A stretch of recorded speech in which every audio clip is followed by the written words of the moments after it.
नमस्कार सबैजनालाई। आज हामी जावा स्ट्रिङ कम्पेयर्सको बारेमा हेर्न गइरहेका छौँ। अब स्ट्रिङहरू कम्पेयर गर्दाखेरि स्पेसली दुईवटा किवर्ड युज गर्छौँ। एउटा इक्वल्स र अर्को कम्पेयर टु। अब यसको डिफ्रेन्स हामी हेर्न जान्छौँ। पहिला त इक्वल्सको बारेमा हेरौँ है। इक्वल्सले के भन्छ भन्दाखेरि इक्वल्स इग्नोर केस भनेको चाहिँ क्यापिटल लेटर स्मल लेटर भनेको इग्नोर गरिदियो भनेको है। इक्वल्स इग्नोर केस भनेको क्यापिटल लेटर र स्मल लेटरलाई चाहिँ इग्नोर गरिदियो भनेको।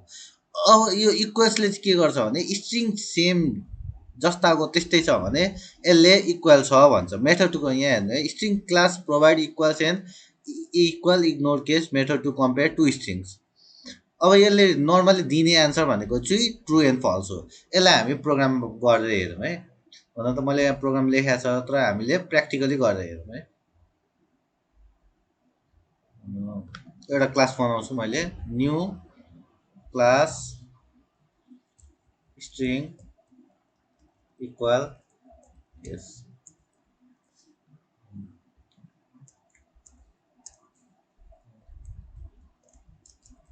Java for comparing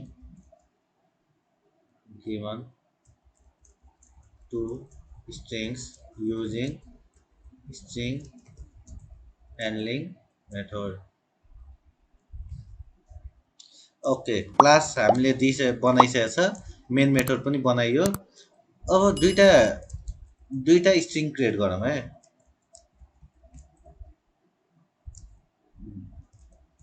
string s1 equal to apple apple, string s2 equal to apple एप्पलले लेख्थेँ, string s3 mango, string s4 equal to एप्पललाई म क्यापिटलमा लेख्छु है सबै। ओके, क्यापिटल स्मल दुईवटा मिक्स गरेर लेखिदिन्छु। प्रिन्ट आउट गरेर हेरौँ है। s1 dot equals equals s2 गर्छु है सुरुमा। यसलाई अब हामीले प्रिन्ट गरेर हेरौँ। s1 इक्वल्स टु s2 भन्दा ट्रु। हेर्नु है, यहाँ के दिएको छ, s1 Apple s2 Apple same जस्ता त्यस्तै छ, त्यही भएर s1 इक्वल्स s2 ट्रु दियो। फेरि हेर, s1 डट इक्वल्स s3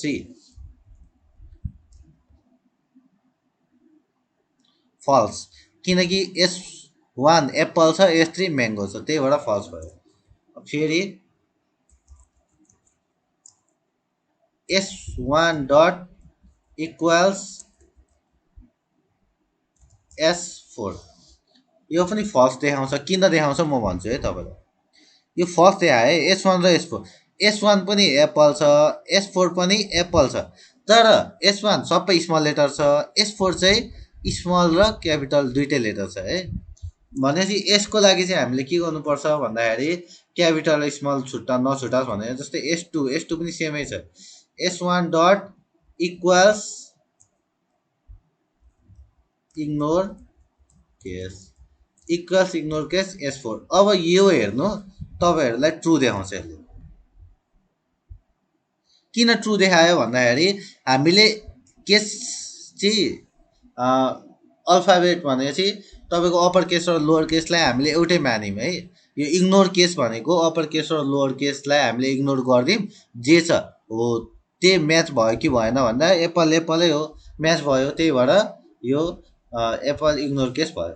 अब नेक्स्ट भनेको एउटा त इक्वल र इक्वल इग्नोर केस भयो। नेक्स्ट भनेको कम्पेयर टु भन्दैछ है। कम्पेयर टु भनेको चाहिँ तपाईँको इन्टरफेसबाट ल्याएको हो। कम्पेयर टु र कम्पेयर टु इग्नोर केस, यो कम्पेयर टु र इक्वल्समा फरक के छ त्यो हेरौँ है। मैले अहिले भर्खरै तपाईँहरूलाई के भने भन्दाखेरि इक्वल्सको बारेमा भने, स्ट्रिङहरू इक्वल छ भने भयो।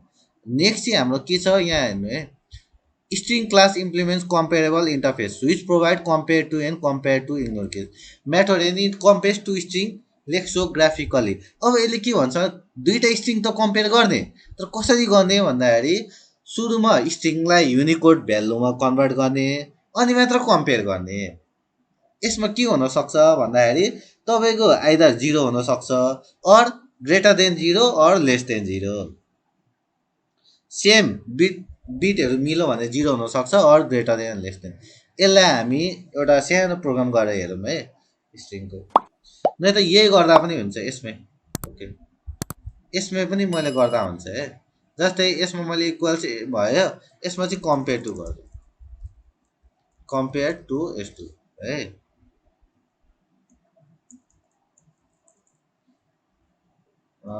S2 dot compare to S3। Okay, फेरि त्यसपछि यसमै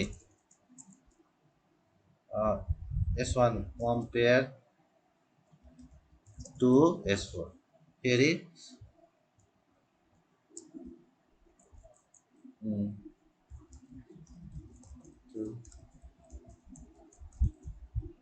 ओके। ल कम्पेयर टुले यहाँ सुरुमा के गर्छ मैले अहिले पनि भने है तपाईँलाई।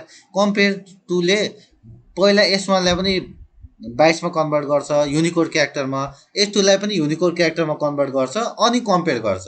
भनेपछि यो तपाईँको S1 कम्पेयर टु S2 हेर्दा के आउँछ भन्दाखेरि 0। भनेपछि यहाँ तपाईँको बाइटहरू सेम आउँछ, एप्पल एप्पलै भयो, त्यही भएर कम्पेयर गर्दाखेरि 0 आयो, कुनै डिफ्रेन्स आएन भनेको है। S2 र S3मा चाहिँ -12 आयो भनेको, -12 आयो भनेको म्याङ्गोको बेसी छ भनेको है। अनि त्यस्तै S1 र S4मा भनेको यो एप्पल क्यापिटल लेटरको एप्पलको युनिकोड क्यारेक्टर बेसी छ भनेको। फेरि अब इग्नोर केस गरिदियो भने, कम्पेयर इग्नोर केस गरिदियो भने S1 र S4 चाहिँ सिमिलर आउँछ भनेको, यहाँ डिफ्रेन्स केही हुँदैन भनेको है। कम्पेयर टुले के गर्छ भन्दाखेरि सुरुमा युनिकोड क्यारेक्टरमा लान्छ अनि कम्पेयर गर्छ स्ट्रिङहरूलाई। ल आजलाई यति गरौँ। कम्पेयरको जाभा स्ट्रिङ कम्पेयरको बारेमा आज हामीले पढ्यौँ। आजलाई यति गरौँ। धन्यवाद, thank you, have a good day.